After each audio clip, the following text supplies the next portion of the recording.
Dragon Ball Daima episode 11. Yeah, it was a pretty good episode, just like all the other ones. But let's jump straight into the review, right? So the episode starts off with Neba approaching the ship, and I knew he was playing senile the whole time. I'm sure a lot of us knew it, but we got the confirmation in this episode that yes, it was all an act. Okay. Neba sings the old Dragon Ball jingle. I can't play it here in the video, but you can type it online. He sings the old jingle from the old show, and I guess it's a little throwback, a little reference to the old Toriyama work. There's another one later on. I'll talk about it when we get there. Okay, so I said before that I had a really strong feeling that Toriyama would write a scene in here somewhere that if Piccolo arrives to the demon world, somebody will look at him and say, "Hey, you look just like that one Namekian." And that's exactly what happened, right? Neva says you look like Katas. He reminds him of Katas. That's Piccolo's father, or, the nameless Namekian warrior's father. Before he split between Kami and Piccolo, he was the nameless warrior. His father, that's what Piccolo's referring to in the last episode, too. We know this now, okay? And this will finally answer all of our questions as far as Piccolo's connections directly to the demon realm outside of himself just being a Namekian. Like, a lot of people were wondering, was it Demon King Piccolo in the demon realm? Well, now we know it's Katas, okay?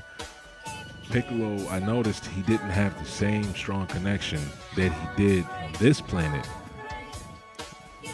like he did on planet Namek in Universe 7 space.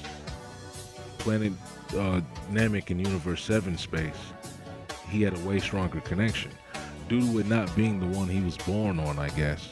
But instead, it's his father's home, Katas, who he would not inherit the memories from, obviously. But you're only going to inherit the memories from a Namekian that you fused with or merged with. Or, in Piccolo's case, since he was a reincarnation of his past incarnation, Demon King Piccolo, he inherited memories from him. So other than that, he's not inheriting memories from Katas, as far as we know. That's not how that works. Now, the scene with Neva saying Namekians shouldn't use their power for conflict was really funny because of the reactions that everybody gave to Piccolo and Piccolo's reactions. But it kind of gave us a little bit of information to go off of dealing with the Namekians in and of themselves. Because we know the Namekians on the outside world, they have what they refer to as the Dragon Clan, the warrior branch in the Namekian clan. And this brings up the question, obviously you can chalk this change up to like Neva's mentioning that Namekians don't use their power for conflict. You can chalk this up to Toriyama not thinking of this specific detail or trait of the Namekians in the past, and he only thought of it for Daima. You could chalk it up to that. But with writing, he, I'm sure, thought of a reason to make that included, while knowing the fact that Piccolo, Kami, and Nell were fighting on the outside, and while knowing the fact that the Dragon Clan existed. So I'm sure the in-world reason for this is Namekians adapted.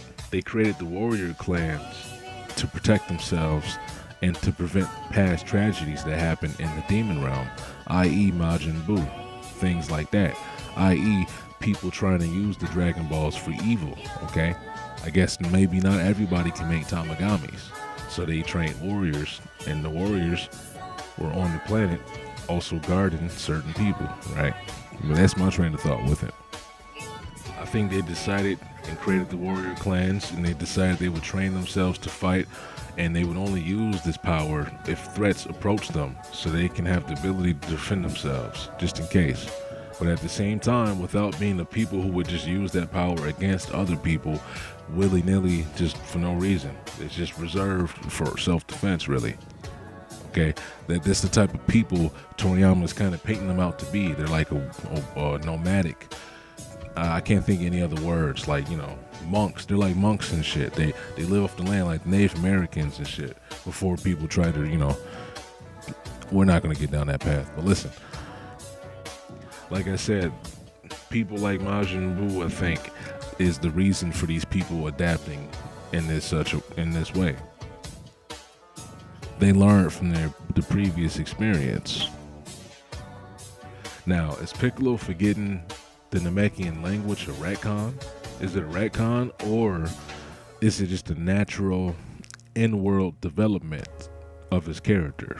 The development would be somewhat of a character regression, I guess, if you want to look at it like that. Yeah, because he's forgetting a language, he's losing a piece of knowledge, right? But you can argue that that knowledge is not that useful anyway, so he's not really regressing. So, but either way, is it a retcon, or is it a natural in-world development for Piccolo's character? Did he just forget this for the simple reason that he actually gave? He's been living on Earth for so long, he hasn't been using the Namekian, he just forgot it. As simple as that, like how a regular person could forget a skill they don't use, okay? It could just be something like that. Why Gohan wasn't strong anymore, he stopped training. Simple reason, right? Gohan's potential didn't get retconned, he's just not living up to it. You know what I'm saying? So we could look at it like that too.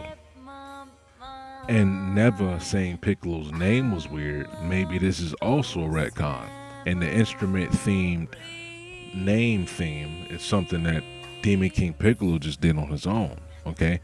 And the Namekian names are kind of going back to being purely slug themed, because Neba's name is based on the slime, or not slime, but based on sticky and gooey and stuff like that. That's a reference to snails and slugs, okay? Neba Neba in Japanese, okay? Neba Neba, never, Neba, because you could pronounce the V's and B's. The sound used could be interchangeable. B's and V's, Vegeta. So it's interchangeable. Neba Neba, Neba Neba, sticky gooey. This is snail, okay, slug.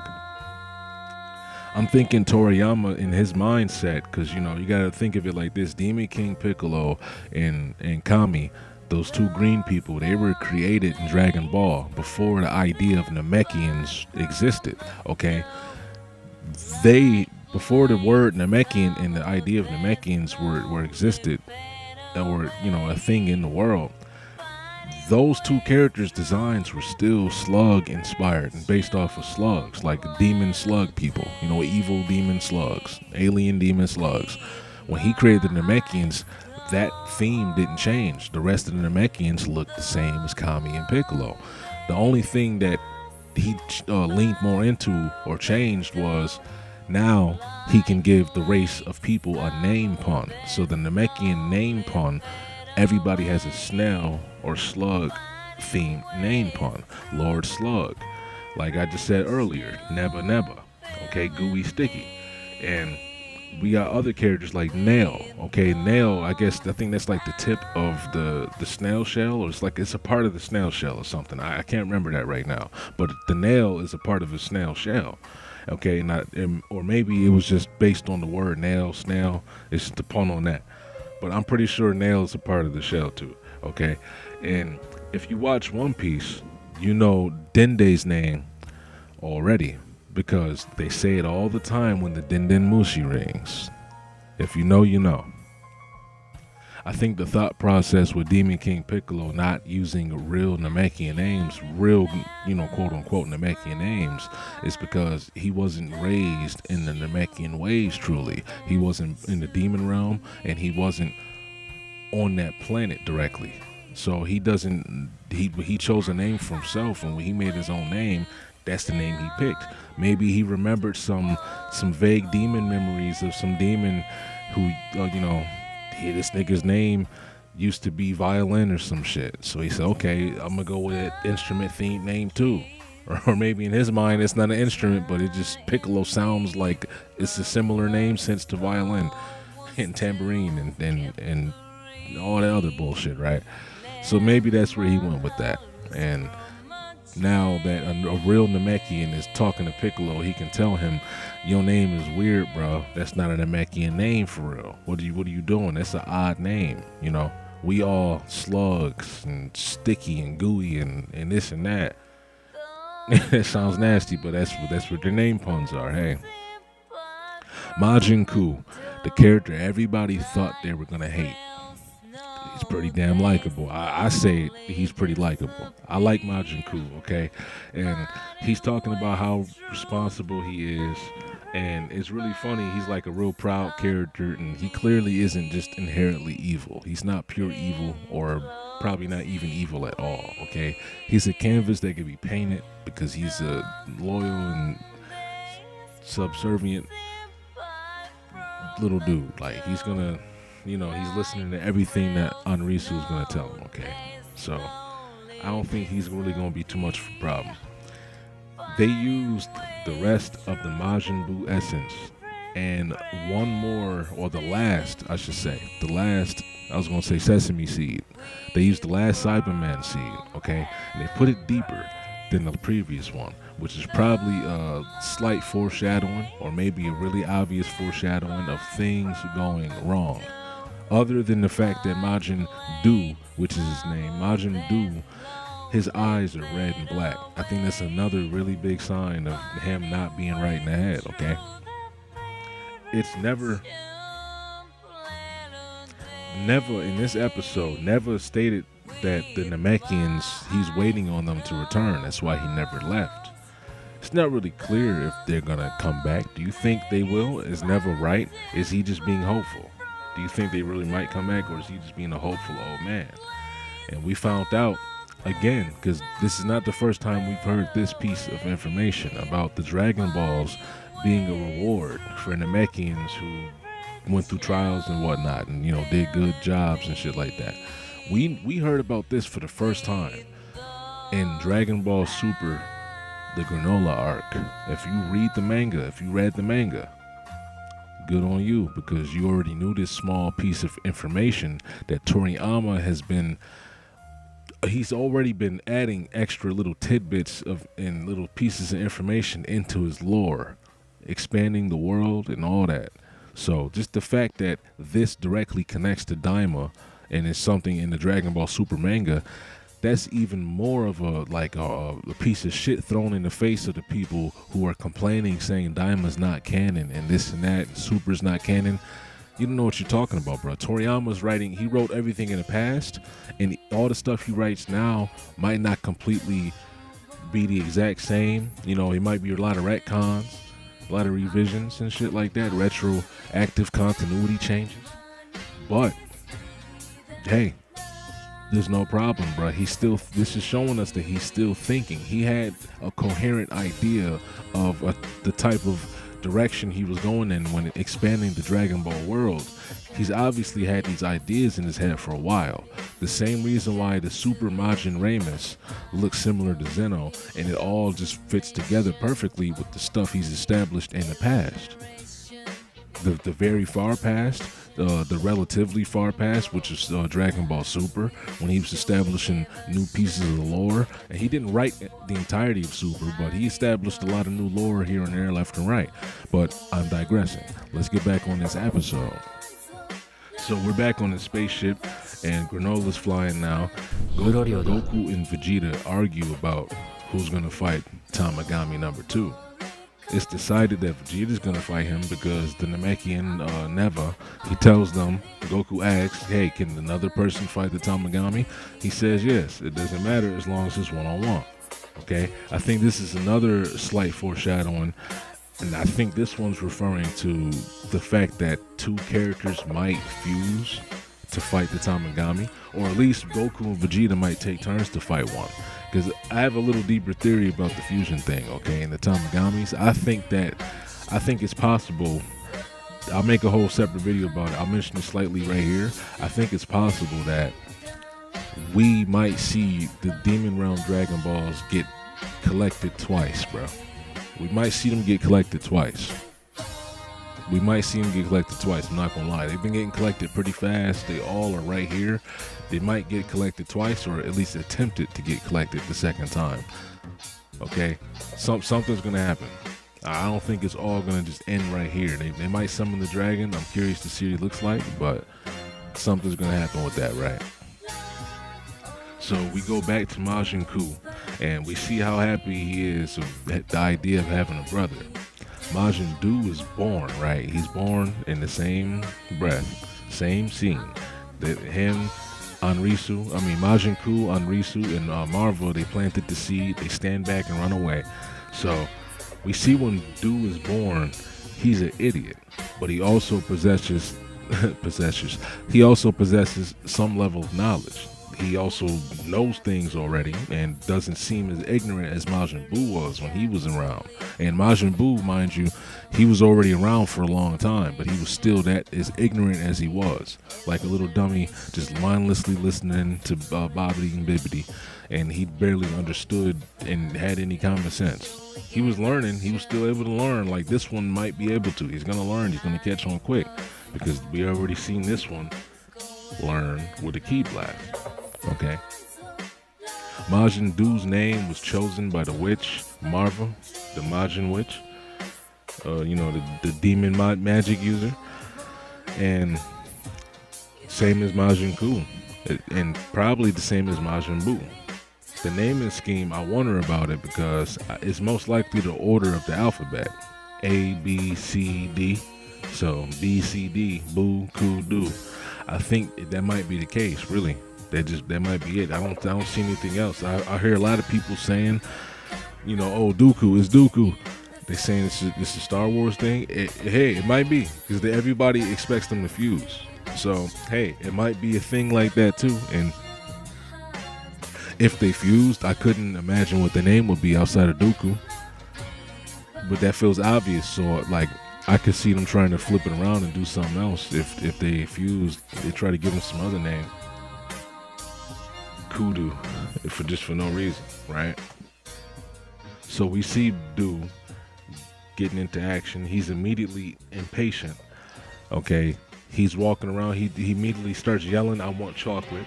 And this is where another scene happens. That I mentioned earlier. This is like another Toriyama reference to one of his old works. Another like thing he did in the past or whatever. This time it was a reference to his work from Dr. Slump or Arale-chan, right? And that show if you watch Dragon Ball Super, her character popped up in the episode. So you should already know who that is by now if you know more about Dragon Ball than the average person. Other than that, that's just a Toriyama reference. When they said Incha, and then Anrisu and Marvel kind of responded and put their hands up too. Like they're in the army and Duu's the captain and shit. So that was a little Toriyama reference. Only Toriyama can get a reference in his own work, okay? Or Kojima too, my bad. So Duu is, like I said, he's immediately impatient and he's really instinctive, it seems like. He's just going off an instinct. He just doesn't seem to have the same destructive nature yet, like Buu did, okay? Ku says that he would put him in check if things went wrong though, and I don't know how he could do that. Duu probably wouldn't listen to Ku, as shown with the chocolate bar situation. I'm assuming that chocolate bar was like a little bit of foreshadowing too, because Anrisu, when she realized how he was acting, she kind of started sweating. And, they even got scared when he yelled. So that chocolate bar situation was kind of some foreshadowing about how Duu might start getting real stubborn later on. He might start getting real stubborn and not want to listen, or he might get mad because he's hungry, or who knows, right? But I'm assuming the only way that Ku could stop him was, he can absorb him or do some other sort of magic that we haven't seen yet, all right? Maybe he's going to turn him into candy, eat him, and he's going to gain his power from eating him. Who knows, right? Just like how Buu did to Buu. But when Majin Duu goes to fight, he puts on a better fight than Ku did. He's quickly adaptive and he learns how to fire a ki blast similar to Buu did when he was fighting people for the first time, and he saw them do a move for the first time. He was able to mimic it. Both Majins are green, by the way. I've been noticing people like saying Ku is yellow or Duu is yellow. He does look yellow because Ku looked a little yellow too in the lighter green parts of his body. They looked yellow. but both of them are green. Both of them are light green or a limeish green. Okay, they look more yellow because of the lighting, and the fact that Dude's entire body is that lighter green that Ku has. His whole body looks more yellow, not just certain parts of him look more yellow than others. His whole body looked yellow. I'm not gonna lie, it did. This is the lighting though. Okay, so we go back to Vegeta. He's also fighting in this episode perfectly with Tamagami number 2. And Tamagami 2, he has his trident spear. And it's immediately shown using a fighting style that, like, Vegeta is immediately using a fighting style that highlights Toriyama's expression of the characters, man. I'm telling you, when he does it, it doesn't get any better than this.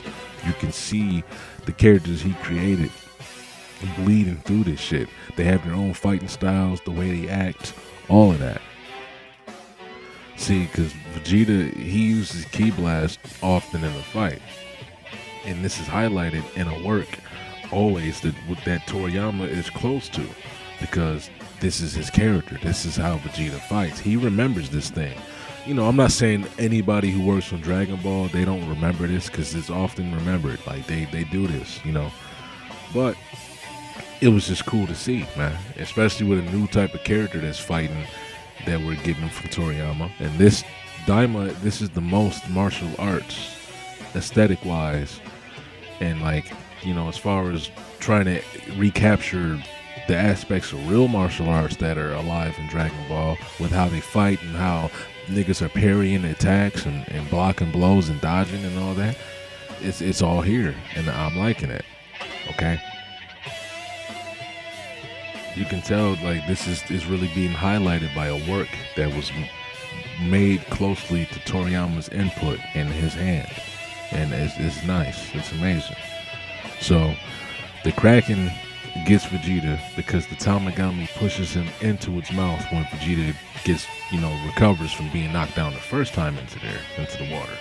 Kraken interfered in the fight. Tamagami capitalized off of that, using his environment to defeat his opponent. It's not really cheating, but it's not really fair either, right? So it's not fair, but it's fair. Okay, it ain't cheating if you don't get caught, right? So after this episode came out, I see now what people mean when they talk about the Vegeta fanboys. I'm a Vegeta fan, okay? Because Vegeta's my favorite character. And I see a lot of slander unnecessary about Vegeta, and I realize some of it is like the meme and troll thing. People just meme and troll and say things online. Okay, but now I realize that the Vegeta fanboys, it's a real thing. These people are crazy. Okay, I gotta drop a video separately on that, and why I think that the people get so mad at Vegeta anytime he gets injured or anything. Because it's not because they like him for the character that he actually is. You know what I'm saying? I'm not going to talk about it all here, but they like him for the character they want him to be and they think he should be. It's not, they don't like him for the character he really is. But that's neither here or there, right? So it kind of reminds me of the Sanji Zoro One Piece fans, but I digress. I think the next episode, Goku will take over the fight while Vegeta is swallowed up, or at least Goku's going to attack the Kraken to get Vegeta back out of it. So he's either going to fight the Tamagami, take that fight over, because they can switch in and out, because it's still it'll be 1v1 now, right? If Goku starts fighting the Tamagami while Vegeta's swallowed up, or Goku's going to fight the Kraken while Vegeta's inside of it. Because I'm only saying this because of the next episode preview. Right, it's kind of heavily hinted at that Goku's going to be getting into action now. He's no longer on the ground. I think after they defeat the Tamagami, similar to the first one, after the fight, there will be an additional challenge based in some sort of old school type of magic or something, some illusionary magic or sleight of hand. Maybe he's going to make a duplicate. 2 duplicate fakes of the 2-star Dragon Balls or something like that and juggle them around. So he's juggling like 4 2-star Dragon Balls, juggling them around, and he's gonna make you guess which one's real while he's got them in the air or some shit like that, or maybe some other type of sleight of hand trick, something of that nature, some sort of guessing game or illusion or something. He's gonna do another magic trick, I'm sure. There's no way I see that not happening. Okay. Whatever happens now, at this point, I don't know exactly how the Tamagami fights are going to wrap up on each end. Will Doo win? Will Doo lose again? And then Anrisu's going to keep having to try to fight Tamagami 1 while Vegeta and Goku are on their way there. But either way, I think now is the starting point of everything spiraling out of control. This is the critical juncture. We're getting to that point where it's going to be action and conflict from this point on. It's going to be more tense and more stakes in the sense that the characters' paths are going to start intersecting. They're going to have no point but soon to start clashing heads. The Tamagami number 1 is getting his Dragon Ball taken most likely. Okay, Goku and Vegeta are already fighting the second one. It'll most likely be getting that one too, okay? As well, Goma is watching the whole time. So as soon as Goku and Vegeta and company get that second Dragon Ball, he's going to start shitting his pants because they're going to start getting closer to where he is, and they want Dende. So it's not like he's not on his list. I mean, he's not on their list. He's definitely on their list. So they got to get Dende. They're going to fuck with the other Tamagami if the ball's not already snatched. No Diddy. And, like, he has to still look for that third demon. I think that Goma is going to see. I think Goma is going to eventually, in a comedic fashion, he's going to notice Hybis's third demon eye. He's going to notice the demon eye on Hybis's belt. And he's going to be like, what the fuck? That's the third demon eye, bro. They guess who?